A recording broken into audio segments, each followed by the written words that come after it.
there are all these requels now where there are Scream, Halloween. I know what you did last summer is Yeah, gonna they're happen. trying to. Yeah. But they are ramping up the violence. I think you are seeing the shift in what came out in the 90s versus now. And I'm just curious for you what you think, and I know what you did last summer now, should look like or could look like in comparison to back in the day. I know you might know a little more, so it could be difficult for you to talk about this, Yeah, but no, I mean, I'll be honest with you. That they released this was original films that leaked that, and they were just trying to get people hyped about their movie. I have been offered nothing. Nothing. They just said that to get people excited. I haven't spoken to anybody at their company. My agents have not received an offer from them whatsoever. I had a conversation with the director a few days after they announced that, just to be like, yo, what the hell? Like, why are they saying I'm gonna be in a movie that I'm probably not gonna be in? And she was like, well, let me pitch you the idea. So she's spoken to me about the idea, but I haven't said yes. And like I said, I haven't received an offer. I got no reason to lie to anyone. I have no skin in the game.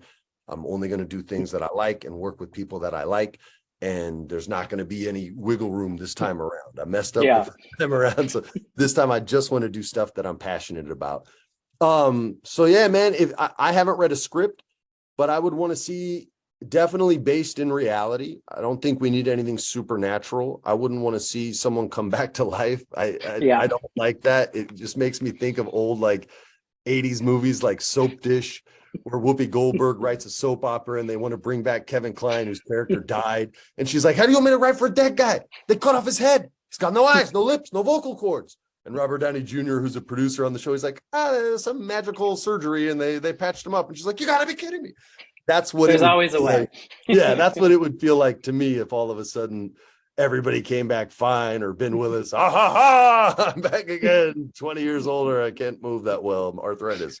Right. Like, that wouldn't be that cool. So, hopefully they find an organic and just base everything, I think, in reality. The cool thing about I Know You Did Last Summer is you had 4 people feeling very differently about a horrible event, right? Yeah. You had anger from Ryan, you had guilt from Love, you had fear from Sarah, and you had regret from me.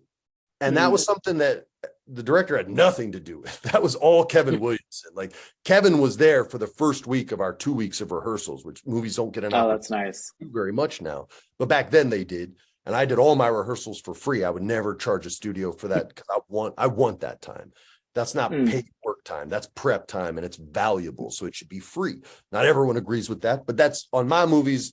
They always had to acquiesce because I was usually the lead guy, and people would be like, oh, I want my salary. And they're like, well, Freddie's not taking salary. He just wants to rehearse. And that to me is an important part of the process. And that was taught to me by Peter Falk. I did a movie with Peter Falk, and he always said, rehearsals are free, Freddie. Rehearsals are free. And so I adopted that and tried to keep that going in my, or didn't try, I did keep that going in my career. But yeah, that's what made it special. It was 4 people reacting honestly.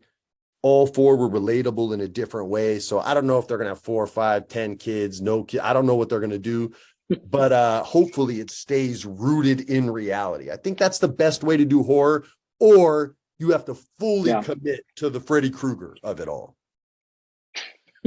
Right. Which is awesome. They're my favorite movies, but they're ridiculous. So you have to commit, you have to lean all the way into it or all the way out. Horror, when it's in the middle, gets real muddy and it's not scary and it's not funny and it's not fun. So it really exists in these extreme parts of our mind. So it has to be made that way as well.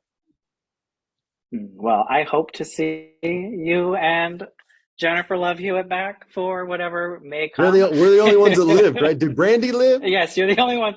Brandy did live, yes. So actually, when that story came up, people were like, what's she up to? Get her in. Maybe they'll get Miss Norwood in there. They kill Mackay, Save her for the next one. Yeah, Mackay, I don't think he made it out alive. Kill poor Jack Black. Yep. Can't believe he killed the nicest guy in the world, Jack Black. Yeah, only a couple of us lived. Yeah, Brandy, Love, and me. That's it. No boys. I got both the girls. Right? Lucky you.